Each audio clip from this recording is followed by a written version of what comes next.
Hello friends, welcome back to RGM online classes. RGM education YouTube চ্যানেলের তোমাদেরকে আবারও জানাই স্বাগত।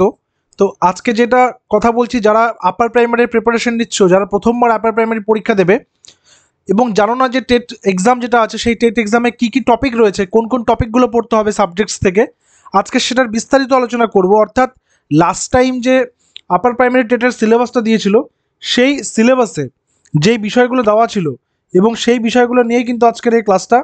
এবং ক্লাস বললে ভুল হবে, সিলেবাসের ডেসক্রিপশনটা তোমরা প্রত্যেকে জানো যে 150 মার্কসের 150 মার্কসের যেই কথাটা বলা হয়েছে টেট পরীক্ষা, সেটা কত ইকুইভ্যালেন্ট হচ্ছে 40, তাই না? অর্থাৎ 40 হচ্ছে এটার মধ্যে থেকে ওয়েটেজ ধরা হয়েছে। কেউ যদি 150-এ 150ই পায়, তাহলে তাকে 40-এ 40 দেওয়া হবে। অর্থাৎ টেটের গুরুত্ব কিন্তু অনেক বেশি।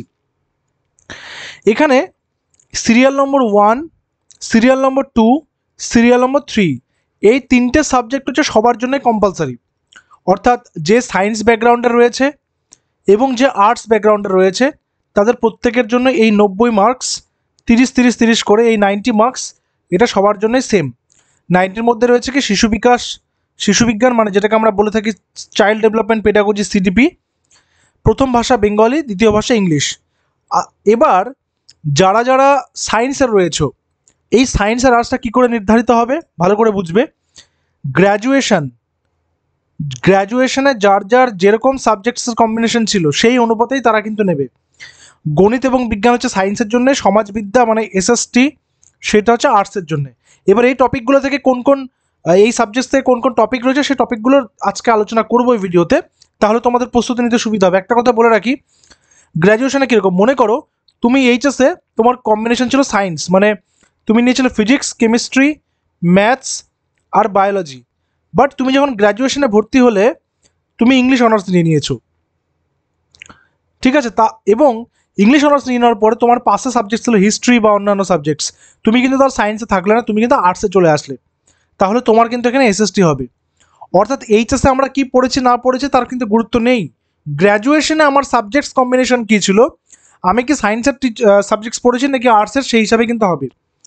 অনেকে কমেন্ট করো যে জিওগ্রাফি নিয়ে আমি পড়েছি স্যার, আমার জিওগ্রাফিতে অনার্স ছিল। তো জিওগ্রাফি তো এটা তো বিএসসি হয়, তাই না?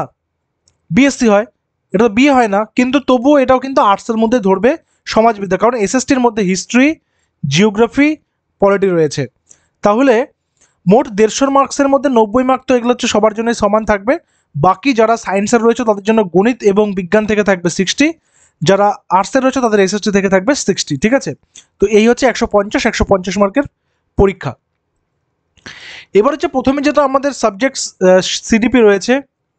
দেখো, প্রত্যেককে বলে রাখি, আমাদের এই চ্যানেলে কিন্তু প্রত্যেক দিন রাত্রি 8টা থেকে আপার প্রাইমারির ক্লাস কিন্তু চলছে। যারা যারা এখনও পর্যন্ত নতুন রয়েছে, জানো না ক্লাসেসগুলোর ব্যাপারে, তোমরা অবশ্যই চ্যানেলটা সাবস্ক্রাইব করে রাখবে, তাহলে টাইম মতন ক্লাসের নোটিফিকেশানস কিন্তু পেয়ে যাবে। বেলা 12টা থেকে তোমাদের জন্য ইংলিশ ক্লাসও কিন্তু চলছে, ঠিক আছে? ইংলিশ আর চাইল্ড ডেভেলপমেন্ট পেডাগজি শুরু হয়েছে, বাকি সাবজেক্টসগুলো খুব ধীরে ধীরে শুরু হয়ে যাবে। তো শিশু বিকাশের থেকে থাকবে 15টা প্রশ্ন এবং এটার উপরে পেডাগজি থেকেও 15টা কোয়েশ্চেন থাকবে। এখানে কি কি পড়তে হচ্ছে, বিকাশের ধারণা এবং শিখনের সঙ্গে তার সম্পর্ক, শিশুর বিকাশের মূলনীতি, বংশগতি ও পরিবেশের প্রভাব, সামাজিকীকরণ পদ্ধতি, সামাজিক জগৎ এবং শিশু, শিক্ষক, পিতামাতা ও সহপাঠী, জাঁ পিয়াজে, লরেন্স কোহলবার্গ, লেভ ভাইগটস্কি, তাদের গঠনতত্ত্ব এবং সমালোচনামূলক দৃষ্টিভঙ্গি, শিশুকেন্দ্রিক এবং প্রগতিশীল শিক্ষার ধারণা মানে child centric and progressive education, বুদ্ধির গঠন সম্পর্কিত দৃষ্টিভঙ্গির সমালোচনা, বহুমাত্রিক বুদ্ধি এবং তাদের যে বিভিন্ন তত্ত্ব রয়েছে সেগুলো, ভাষা ও চিন্তা, সমাজ গঠনে লিঙ্গ, লিঙ্গের ভূমিকা, লিঙ্গ বৈষম্য, লিঙ্গ সংক্রান্ত পদ্ধতি, শিক্ষার্থীদের মধ্যে ব্যক্তিগত পার্থক্য, ভাষা, জাতি, লিঙ্গ, সম্প্রদায়, ধর্ম ইত্যাদির ভিত্তিতে পৃথকীকরণের বোধ, শিক্ষকের শিক্ষণের জন্য মূল্যায়ন এবং শিক্ষণের মূল্যায়নের মধ্যে পার্থক্য, স্কুল নির্ভর মূল্যায়ন, ধারাবাহিক এবং সার্বিক মূল্যায়ন, মানে যেটা হচ্ছে আমরা সিসিই করে থাকি, এটা হচ্ছে স্কুল বেসড অ্যাসেসমেন্ট যেটাকে আমরা বলে থাকি, ঠিক আছে? এটা হচ্ছে শিক্ষণের জন্য মূল্যায়ন মানে লার্নিং ফর অ্যাসেসমেন্ট, আর একটা লার্নিং অফ অ্যাসেসমেন্ট, ঠিক আছে? তো তারপরে কি বলেছে, শিক্ষার্থীদের দ্রুত মূল্যায়নের জন্য শ্রেণীতে শিক্ষার্থীদের মধ্যে শিখন এবং যুক্তিগ্রাহ্য চিন্তার ক্ষমতা বৃদ্ধির জন্য এবং শিক্ষার্থীদের কৃতিত্বের মূল্যায়নের জন্য সঠিক প্রশ্ন পদ্ধতি, ব্যাপক শিক্ষার ধারণা এবং বিশেষ প্রয়োজন সম্পন্ন শিশুদের বোধের থেকে 5টি প্রশ্ন, বঞ্চিত এবং পিছিয়ে পড়া শিশুদের জন্য শিক্ষা, প্রতিবন্ধকতা সহ শিশুদের শিক্ষণ পদ্ধতি, প্রতিভাবান সৃজনশীল এবং বিশেষ ক্ষমতা সম্পন্ন শিক্ষার্থীদের জন্য শিখন পদ্ধতি। আমি তোমাদের এর আগের বার যে আপার প্রাইমারি এক্সামটা হয়েছে সেই এক্সামের কোশ্চেনপত্র নিয়ে বা কোশ্চেন পেপার নিয়ে তোমাদেরকে ডিসকাস করেছিলাম, ভবিষ্যতে আবার করানো হবে সেগুলো। শিখন এবং শিক্ষণ বিজ্ঞান, এখান থেকে আরও 10টি প্রশ্ন। কিভাবে শিশুরা চিন্তা করে এবং শেখে, কিভাবে এবং কেন স্কুলের কাজে শিশুরা ব্যর্থ হয়, শিক্ষাদান ও শিখনের মৌলিক পদ্ধতি, শিশুদের শিক্ষার কৌশল, সামাজিক কাজ হিসাবে শিখন, শিখনের সামাজিক প্রসঙ্গ, সমস্যার সমাধানকারী এবং বৈজ্ঞানিক তদন্তকারী হিসাবে শিশু, শিশুদের শিক্ষা গ্রহণে বিকল্প ধারণা, শিশুদের শিক্ষার ক্ষেত্রে গুরুত্বপূর্ণ ধাপ হিসেবে ত্রুটিগুলিকে বোঝা, অবধারণা, আবেগ, প্রেষণা, শিখন। এই টপিকগুলো কিন্তু রয়েছে শিখনের গুরুত্বপূর্ণ কারণ হিসেবে ব্যক্তিগত পরিবেশের দিক। এই যে টপিকগুলো রয়েছে, টপিকগুলো থেকে অন্তত একটা করে প্রশ্ন আসবে প্রত্যেকটা টপিক থেকে। এখান থেকে থাকছে তোমাদের মোট 30টা এমসিকিউ। পরবর্তী টপিকে যাওয়ার আগে তোমাদেরকে একটু জানিয়ে রাখি, আমাদের আরজিএম এডুকেশনের সম্পূর্ণ তত্ত্বাবধানে আপার প্রাইমারি টেট ব্যাচ কিন্তু শুরু হয়েছে। আপার প্রাইমারি ব্যাচ কবে থেকে শুরু হয়েছে? 8 সেপ্টেম্বর থেকে জাস্ট শুরু হয়েছে ক্লাসগুলো। তোমরা চাইলে সেখানে কিন্তু অ্যাডমিশন নিতে পারো। বিশেষ একটা কথা রয়েছে, আমাদের এই ব্যাচের ফিস কিন্তু বেসিক্যালি থাকে 999, এটা ওয়ান টাইম পেমেন্ট। কিন্তু আমাদের 5 সেপ্টেম্বর থেকে এই এক সপ্তাহের জন্যে যে স্পেশালি আমাদের যে উইকটা রয়েছে, অর্থাৎ শিক্ষক দিবসের এই বিশেষ সপ্তাহ, এখানে 20% কিন্তু ডিসকাউন্ট তোমাদের জন্য থাকছে। তোমরা এই কোর্সটা পেয়ে যাবে 799-এ। এটা কিন্তু আজকে অবধি ভ্যালিড রয়েছে, 5 তারিখ থেকে এটা শুরু হয়েছে অফারটা, আজ রাত্রি 12টা পর্যন্ত এটা কিন্তু ভ্যালিড রয়েছে। তোমরা যারা যারা ভাবছো অ্যাডমিশন নেবে, তারা অবশ্যই আমাদের অফিসিয়াল হোয়াটসঅ্যাপ নম্বর 9564345236 এই নম্বরে হোয়াটসঅ্যাপ করবে, আপার প্রাইমারি ব্যাচ কথাটা লিখে তোমাদেরকে সেই কোর্সের সমস্ত ডিটেলস কিন্তু দিয়ে দেওয়া হবে। যেখানে এমসিকিউ শুধু প্র্যাকটিস কিন্তু নয়, যেখানে প্রত্যেকটা সাবজেক্টের বিস্তারিত ক্লাসেস, সেগুলোর বিস্তারিত নোটস, তারপর এমসিকিউ প্র্যাকটিস, মক টেস্ট, পরীক্ষা পর্যন্ত প্রস্তুতি। ঠিক আছে, তো বাকি সব ডিটেলস এই ভিডিও ডিসক্রিপশনে দেওয়া রয়েছে।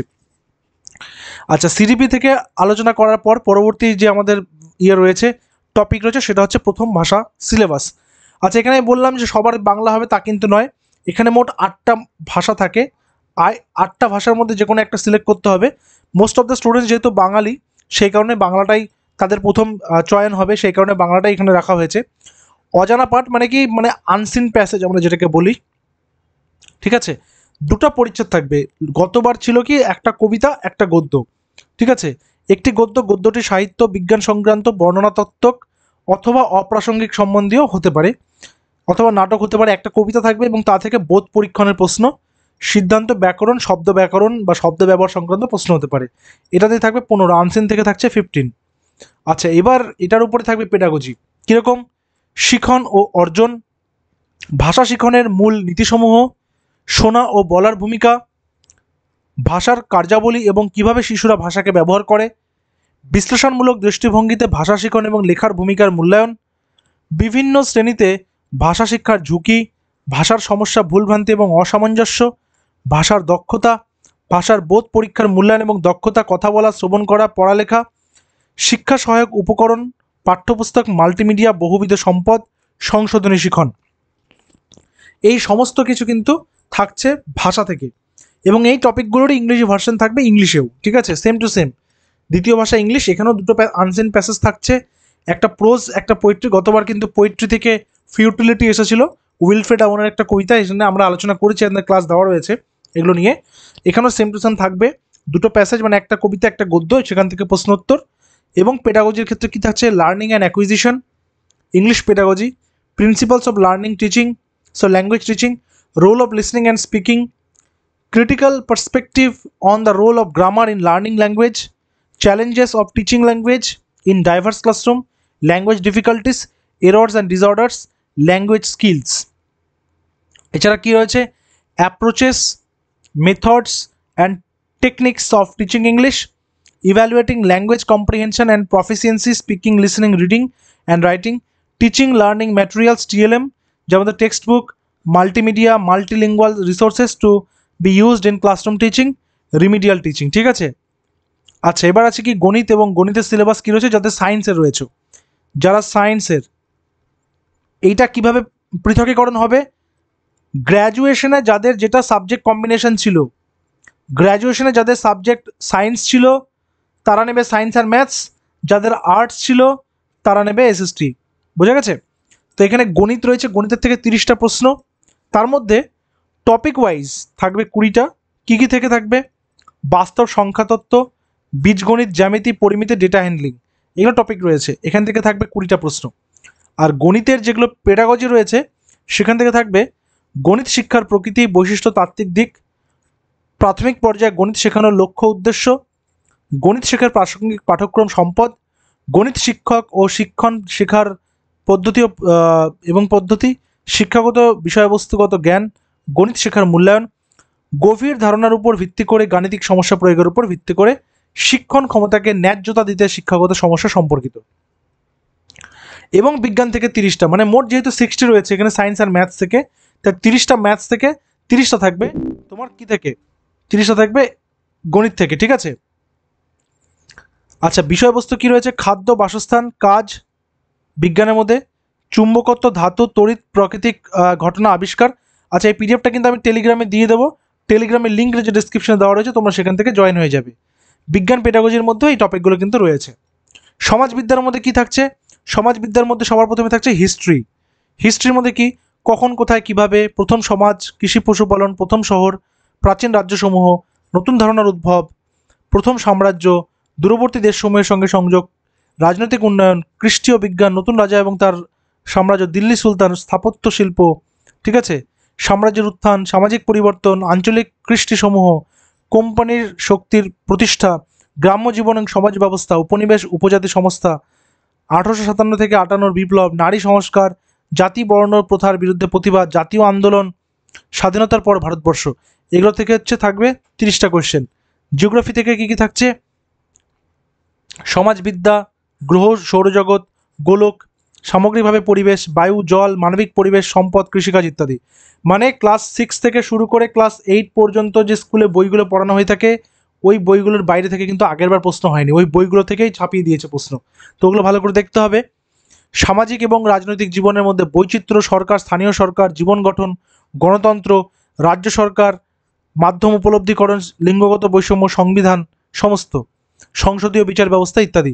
এবং এসএসটি থেকে কিন্তু এই টপিকগুলো থাকছে আমাদের পেডাগজিতে। ঠিক আছে, বই বলতে তোমাদেরকে বলে রাখি যেগুলো সরকারি স্কুলে পড়ানো হচ্ছে ক্লাস 6 থেকে ক্লাস 8 পর্যন্ত, যারা আর্টসের রয়েছে তারা হিস্ট্রি, জিওগ্রাফি বইটা নিয়ে নেবে এবং তার সাথে সাথে এনভায়রনমেন্টাল যে বইটা রয়েছে ক্লাস 5-এর সেটা নিয়ে নেবে। যারা সায়েন্সের রয়েছে তারা ম্যাথস আর সায়েন্সের বইগুলো নিয়ে নেবে। ক্লাস 6 থেকে ক্লাস 8 এই বইগুলো কানেকশন নিজের কাছে নিয়ে রাখো, সেগুলো করবে। ইংলিশ আনসিন প্যাসেজের জন্যে ক্লাস 8-এর যে কোনো ইংলিশ গ্রামার নয় অ্যাকচুয়ালি, সেটা কোশ্চেন ব্যাংক হতে পারে, কোশ্চেন বাঞ্চ হতে পারে, সেগুলো একটা নিয়ে সেখান থেকে আনসিন প্র্যাকটিস করো। সিডিপির জন্য তোমরা দেবাশিস পালের বইটা পড়তে পারো। ঠিক আছে, দেবাশিস পালের বইটা পড়তে পারো। তোমরা যারা বিএড বা ডিএলএড যেটাই করেছো, বিএড বা ডিএলএড সেখানে যে বইগুলো তুমি পেয়েছিলে সেই বইটা কিন্তু পড়তে পারো, সিডিপির জন্য সব থেকে বেস্ট। ঠিক আছে, তো বইয়ের মোটামুটি একটা ধারণা তোমাদের দিয়ে দিলাম, সিলেবাসটা কী রয়েছে দিয়ে দিলাম, সিলেবাসের পিডিএফও তোমাদেরকে কিন্তু দিয়ে দেবো। এই ভিডিওর ডেসক্রিপশনে আমাদের ব্যাচ সংক্রান্ত সমস্ত ডিটেলস রয়েছে। আজকে কিন্তু জয়েন করলে এই অফারটা পেয়ে যাবে, আজকে কিন্তু রয়েছে এটা। ঠিক আছে, তো দেখা হচ্ছে আবার পরবর্তী ভিডিওতে। Till then stay connected with us. Thank you very much.